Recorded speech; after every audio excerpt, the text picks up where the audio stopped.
नमस्कार, एबीपी गंगा देख रहे हैं आप। मैं अवधेश। गंगा प्राइम की शुरुआत इस वक्त की बड़ी खबर के साथ करते हैं। बड़ी खबर वाराणसी से है, जहां पर प्राइवेट बस की सेवा न देने वालों पर एनएसए लगेगा।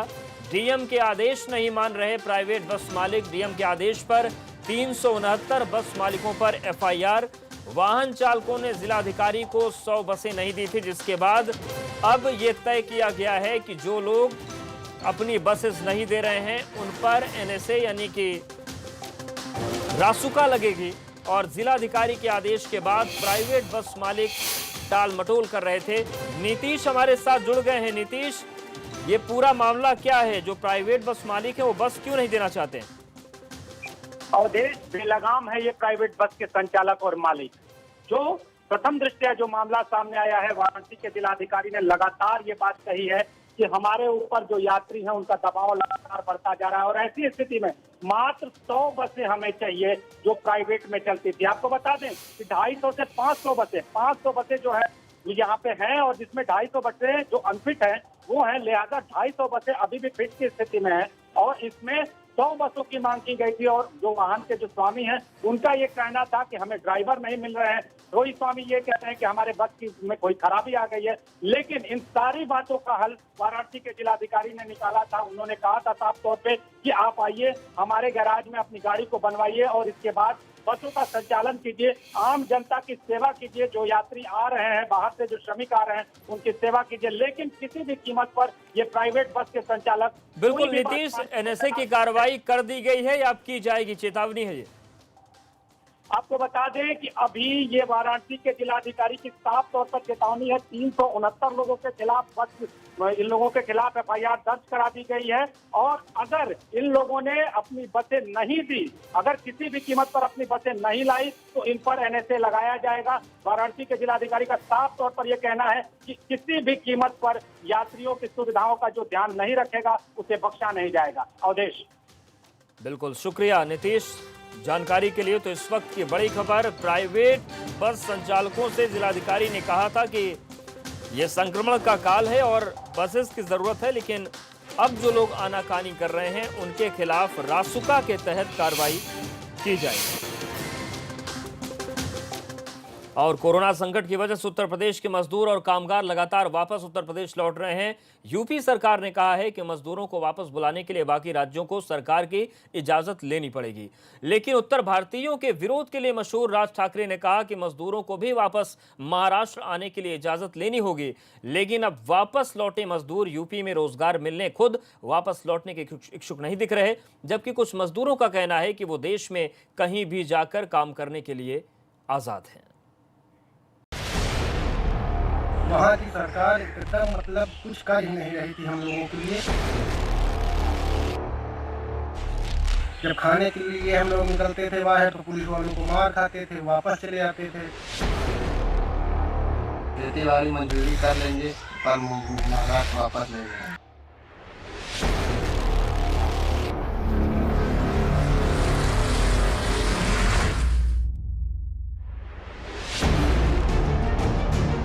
कोरोना संकट की वजह से देश भर के तमाम हिस्सों में जाकर रोजगार पा रहे उत्तर प्रदेश के मजदूरों की घर वापसी जारी है। हालांकि ज्यादातर लोग तमाम जद्दोजहद के बाद अब अपने ठिकानों तक पहुंच चुके हैं, लेकिन श्रमिकों की वापसी को लेकर महाराष्ट्र नवनिर्माण सेना अध्यक्ष राज ठाकरे ने कहा है कि यूपी के मजदूरों को अब काम पर वापस लौटने के लिए उनकी इजाजत लेनी होगी। राज ठाकरे ने इसी मुद्दे को लेकर एक ट्वीट किया है, जिसमें उन्होंने लिखा है कि महाराष्ट्र सरकार को योगी आदित्यनाथ के इस बयान का गंभीरता से संज्ञान लेना चाहिए। भविष्य में जब भी प्रवासी महाराष्ट्र में प्रवेश करें तो उनका रजिस्ट्रेशन पुलिस थाने में किया जाना चाहिए। इसमें उनकी पहचान, उनका पूरा विवरण लिया जाना चाहिए। ये सारी चीजें मिलने के बाद ही उन्हें महाराष्ट्र में प्रवेश मिलना चाहिए। महाराष्ट्र सरकार को नियमों का कड़ाई से पालन करना चाहिए। उत्तर प्रदेश के प्रवासी श्रमिकों को मतदान का अधिकार सिर्फ गृह राज्य में होना चाहिए। कानूनन एक मतदाता एक ही जगह मतदान का अधिकार रख सकता है। इस तथ्य की जानकारी मुख्यमंत्री आदित्यनाथ के साथ साथ अन्य राज्यों को भी होनी चाहिए। हालांकि राज ठाकरे के इस बयान पर खुद महाराष्ट्र से लौटे मजदूरों की अलग अलग प्रतिक्रियाएं सामने आ रही हैं। कुछ लोगों का साफ कहना है कि देश में कोई कहीं भी जाकर काम कर सकता है, लेकिन महाराष्ट्र से लौटे ज्यादातर लोग ऐसे हैं जिनका साफ कहना है कि कोरोना संकट के दौरान उनके साथ जो हुआ उसके बाद वो कभी लौटकर वापस नहीं जाएंगे।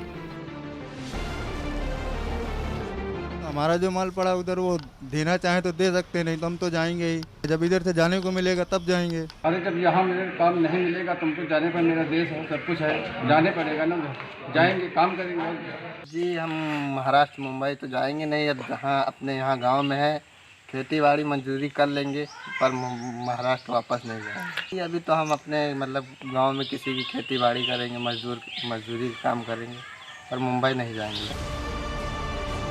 आपको बता दें कि महाराष्ट्र में मजदूरों की वापसी को लेकर राज ठाकरे ने इसलिए बयान दिया क्योंकि हाल ही में यूपी में सरकार ने प्रदेश में वापस आए श्रमिकों से कहा है कि बाकी राज्य जब यूपी सरकार की मंजूरी के बाद ही यहां के कामगारों और मजदूरों को वापस बुला सकेंगे। इसके अलावा सीएम योगी बाहर के राज्यों से लौटे यूपी के मजदूरों को अब राज्य में ही रोजगार दिलाने की योजना पर काम कर रहे हैं, लेकिन उत्तर भारतीयों के विरोध की नींव पर अपनी सियासत की इमारत खड़ी करने की कोशिश में लगे राज ठाकरे अब इस मुद्दे के बहाने राजनीति चमकाने में जुट गए हैं। Bureau report, ABP Ganga.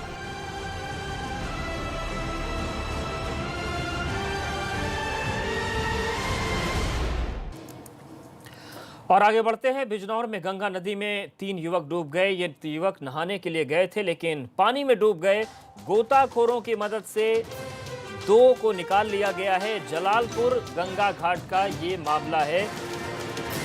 तो इस वक्त की बड़ी खबर बिजनौर से है, जहां पर गंगा नदी में नहाने के लिए 3 युवक गए थे जो पानी में डूब गए। हालांकि फौरन गोताखोरों को वहां पर लगाया गया। गोताखोरों की मदद से 2 लोगों को निकाल लिया गया। एक की तलाश जारी है। जलालपुर गंगा घाट का ये मामला है। गोताखोर और पुलिस मौके पर हैं। तीसरे युवक की गंगा में तलाश जारी है। बिजनौर कोतवाली शहर के जलालपुर गंगा घाट की ये घटना है। आज दिल्ली से प्रवासियों को लेकर प्रयागराज जा रही एक ट्रेन में मारपीट का मामला सामने आया। बताया जा रहा है कि स्पेशल ट्रेन में 50 के करीब युवक और युवतियां सवार थे। ये सभी लोग फिरोजाबाद और आगरा के रहने वाले थे और ट्रेन के टुंडला स्टेशन पर रुकते ही सभी लोग ट्रेन से उतरने लगे। इन लोगों का आरोप है कि स्टेशन पर उतरते ही वहां पर मौजूद जीआरपी के जवानों ने उन्हें पीटना शुरू कर दिया। बताया जा रहा है कि लोगों के टिकट पर स्टॉपेज टुंडला नहीं था, इसीलिए इन्हें रोक लिया गया। लेकिन पीड़ित युवक युवतियों का कहना है कि उन्हें फिरोजाबाद और आगरा जाना था, लेकिन जीआरपी के लोग उन्हें जबरन प्रयागराज भेज रहे थे और जब उन्होंने इस बात का विरोध किया तो उनके साथ अभद्रता की गई, पिटाई की गई। फिलहाल इन सभी लोगों को एक इंटर कॉलेज में क्वारंटीन कर दिया गया है। सिर्फ इतनी छोटी सी गलती हुई थी कि हम लोग स्टॉप पे उतर गए थे। बस इस गलती पे जैसे हम दोनों बहनें उतरे, हमारे सामने 2-3 बच्चे थे, वो उतरे, उनके बाद हम उतरे। वैसे ही पहले मुझ में मारा गया, उसके बाद मेरी बहन में। तो मैंने डंडा पकड़ के ये बोला था कि मतलब आप लड़कियों पे भी हाथ उठाते हो, आपको इतना भी नहीं सिखाया जाता है यूपी पुलिस में कि लेडीज से कैसे बात की जाती है। मैंने डंडा पकड़ के उनको पीछे कर दिया। टुंडला स्टॉप मेरा स्टॉपेज टुंडला था, क्योंकि दिल्ली में जब हमारा स्क्रीनिंग हुआ, सब कुछ पूछा गया, वहाँ मेरा जिला पूछा गया। वहाँ मैंने बताया कि मैं आगरा जिला से बिलोंग करती हूँ, तो उन्होंने कहा आपको टुंडला उतरना है। उसमें मैसेज में भी टुंडला दिया गया है। तो जैसे ही स्टॉपेज पे ट्रेन रुकी, हमने जैसे ही नीचे कदम रखा, उन्होंने पहले से ही डंडे मारना स्टार्ट कर दिया। और इस वक्त की बड़ी खबर 69,000 सहायक अध्यापक भर्ती से जुड़ी बड़ी खबर यह है कि भर्ती के लिए ऑनलाइन आवेदन की तिथि 2 दिन बढ़ा दी गई है। 28 मई रात 12 बजे तक ऑनलाइन आवेदन किए जाएंगे। और शैलेश हमारे साथ जुड़ गए हैं। शैलेश, क्या जानकारी, क्या अपडेट? अब देखिए, जो 69,000 पदों की सहायक अध्यापक भर्ती परीक्षा हुई थी उसमें 1,46,060 अभ्यर्थी उत्तीर्ण हुए थे। अब इन अभ्यर्थियों को अपना ऑनलाइन आवेदन करना है, जिसके आधार पर उनकी मेरिट बनेगी और काउंसलिंग होगी। इसके लिए 26 मई रात 12 बजे तक, यानी आज रात 12 बजे तक का समय दिया गया था अभ्यर्थियों को ऑनलाइन आवेदन करने के लिए। लेकिन अभी भी करीब 10,000 अभ्यर्थी ऐसे हैं जो अपना आवेदन पूरा नहीं कर पाए हैं। इसी को देखते हुए बेसिक शिक्षा विभाग ने, शासन ने 2 दिन के लिए ऑनलाइन आवेदन की तिथि को आगे बढ़ाया है, जिससे छूटे हुए अभ्यर्थी भी अपना आवेदन पूरा कर सके। आवेदन पूरा ना होने की एक बड़ी वजह ये भी बताई जा रही है कि मोबाइल नंबर में जो संशोधन का मुद्दा था उसका निस्तारण कल ही हो पाया है। यानी 25 मई को जब आवेदन की तिथि खत्म होने को थी, ठीक उससे एक दिन पहले और उसके बाद वेबसाइट में भी कुछ लोगों को समस्या आ रही थी। तो ये भी माना जा रहा है कि जब अंत समय पर मौका दिया है तो ऐसे में समय बढ़ाया जाना भी जरूरी है, जिससे चाहे ग्रामीण क्षेत्र के अभ्यर्थी हो, क्योंकि इस समय लॉकडाउन चल रहा है। तो बिल्कुल शैलेश, और साइबर कैफे उत्तर प्रदेश में अक्सर देखा जाता है कि कोई भी ऑनलाइन फॉर्म भरना हो तो इतने ज्यादा अभ्यर्थी होते हैं कि वेबसाइट एक दो बार क्रैश होती ही होती है और ऐसे हालात बन जाते हैं। लेकिन अब मौका मिला है तो अच्छी बात है। शुक्रिया आपका जानकारी और अपडेट्स को देने के लिए।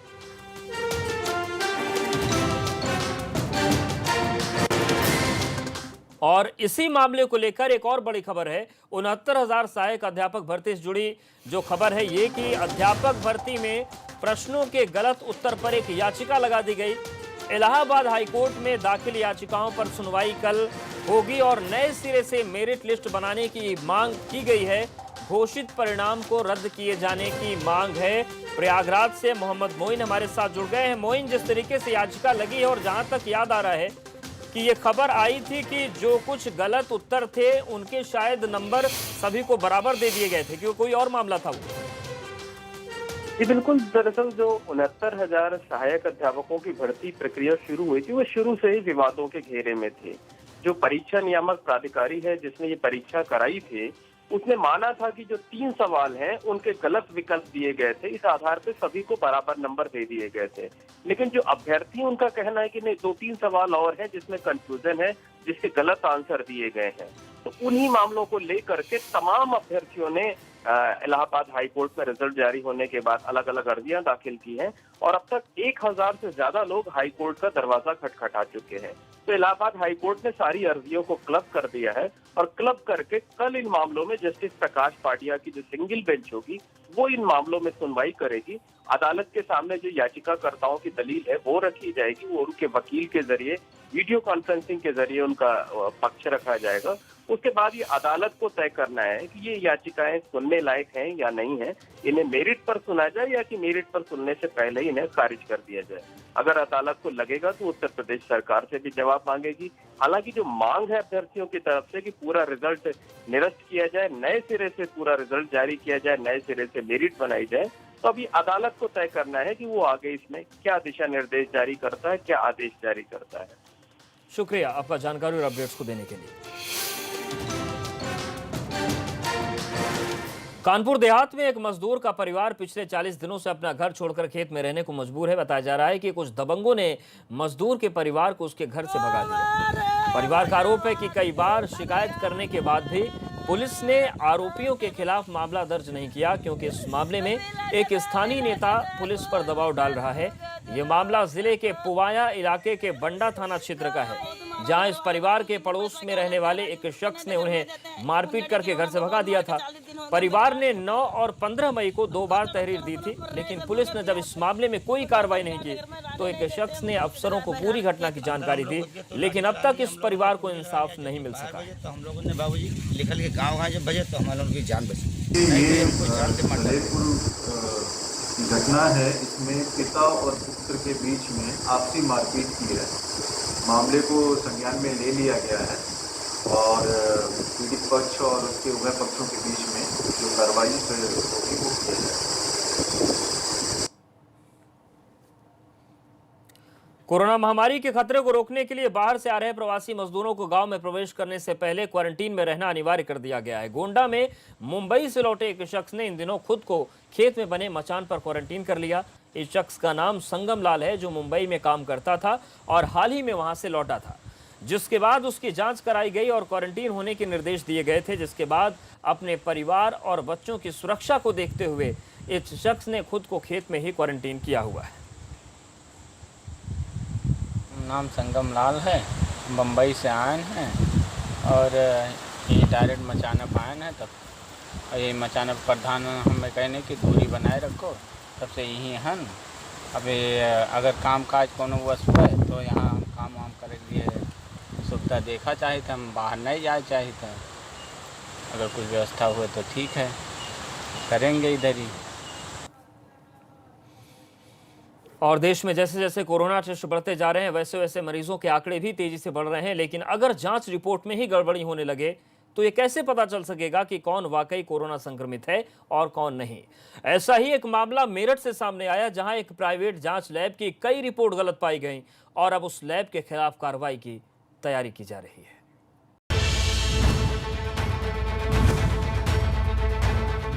कोरोना की जांच में बड़ा खेल, गुरुग्राम की लैब में गड़बड़ झाला, लैब की जांच में रिपोर्ट पॉजिटिव, दोबारा टेस्ट में निगेटिव मिले मरीज। दुनिया भर में लाखों लोगों की जान लेने वाले खतरनाक वायरस कोरोना के मामले अब भारत में भी 1.5 लाख तक पहुंच चुके हैं, जिसकी काट ढूंढने में दुनिया के कई देश लगातार जुटे हुए हैं। कोरोना की दवा जब मिलेगी तब मिलेगी। फिलहाल इस वायरस से बचाव का सबसे बड़ा हथियार है टेस्ट। लेकिन अब कोरोना जांच से जुड़ा एक चौंकाने वाला मामला मेरठ से आया है, जहां कोरोना की गलत जांच के 1 नहीं, 2 नहीं, बल्कि 6 मामले सामने आए। मेरठ में कोरोना के सैंपल गुरुग्राम के इसी निजी लैब में जांच के लिए भेजे जाते थे और इस लैब ने 2 दिनों में अपनी रिपोर्ट में 8 लोगों के सैंपल पॉजिटिव होने की पुष्टि की थी। लेकिन इन्हीं लोगों की जब मेरठ के मेडिकल कॉलेज की माइक्रोबायोलॉजी लैब में दोबारा जांच की गई तो 6 लोगों के सैंपल निगेटिव पाए गए। देखिए, जनपद मेरठ में अभी तक जो है कुल 376 हमारे पॉजिटिव केसेस थे, जिसमें लगभग 223 को हम लोग जो है ठीक करके डिस्चार्ज कर चुके हैं। पिछले 3 दिन में जो है कुछ प्राइवेट लैब के द्वारा जो रिपोर्ट आई थी, विदिन 48 आवर्स स्वास्थ्य विभाग ने उनको दोबारा से मेडिकल कॉलेज से जांच कराया था। इनमें 8 में से 6 जो हैं पहले पॉजिटिव थी, फिर नेगेटिव आई हैं। इसके संबंध में स्वास्थ्य विभाग ने शासन को और मुझे रिपोर्ट दी थी, जिसको हम लोगों ने शासन को भेज दिया है और इसमें जो भी नियमानुसार कार्रवाई होगी वो की जाएगी। गुरुग्राम के मॉडर्न लैब का बड़ा गड़बड़झाला सामने आया है। इस लैब ने कोरोना के कई संदिग्ध मरीजों के सैंपल जांच किए और जांच में कई की रिपोर्ट पॉजिटिव पाई गई है, जिसके बाद मेरठ स्वास्थ्य महकमे को कुछ शक हुआ तो इनके 8 पॉजिटिव मरीजों के सैंपल मेडिकल कॉलेज में दोबारा चेक कराए गए, जिनमें से 6 पॉजिटिव मरीजों के सैंपल निगेटिव आए हैं, जिसके बाद से ही स्वास्थ्य महकमे में हड़कंप मच गया और इसकी लिखित तौर पर स्वास्थ्य महकमे ने जिला अधिकारी अनिल ढींगरा से शिकायत की। शिकायत मिलने के बाद जिला अधिकारी अनिल ढींगरा ने उत्तर प्रदेश सरकार को इसकी लिखित में शिकायत की और उनका कहना है कि शासन के द्वारा जो भी आदेश आएगा उसके आधार पर आगे की कार्रवाई की जाएगी। मेरठ में बागपत रोड पर गुरुग्राम की इस लैब की एक शाखा है, जहां कोविड-19 की जांच के लिए हर मरीज से 4800 रुपए लिए जाते हैं। इस पैथोलॉजी कंपनी में अब तक कोरोना के 1253 सैंपल्स की जांच हो चुकी है। लेकिन यहां गड़बड़ी का शक तब हुआ जब कुछ दिन पहले एक महिला के सैंपल की जांच की गई थी, जिसमें महिला की कोरोना रिपोर्ट निगेटिव आई, जबकि इसी लैब ने महिला की जांच रिपोर्ट भी पॉजिटिव बताया था। लेकिन अब कोरोना रिपोर्ट में गड़बड़ी के नए मामले सामने आने के बाद मेरठ के डीएम ने लैब का लाइसेंस निरस्त करने की सिफारिश कर दी है। सबसे बड़ा सवाल यह है कि प्राइवेट लैब को ये सोचना चाहिए कि उनकी एक गलत रिपोर्ट किसी परिवार के लिए बहुत भारी पड़ सकती है। मेरठ से वीडियो जर्नलिस्ट दीपक शर्मा के साथ बलराम पांडे, एबीपी गंगा। मेरठ में कोरोना पॉजिटिव एक महिला की मौत हो गई है, तो ये इस वक्त की बड़ी खबर। मेडिकल कॉलेज में महिला का इलाज चल रहा था। गाजियाबाद की रहने वाली थी ये 45 वर्षीय महिला। सोमवार को गंभीर हालत में मेरठ लाया गया था। गाजियाबाद में डेथ केस दर्ज होगा, मेरठ प्रशासन का यह कहना है। हालांकि ये आंकड़े वाली बातें हैं, लेकिन चिंता की खबर यह है कि मेरठ में कोरोना पॉजिटिव महिला की मौत हुई है और मेडिकल कॉलेज में कोरोना का इलाज चल रहा था। और यहां पर वक्त एक छोटे से ब्रेक का है।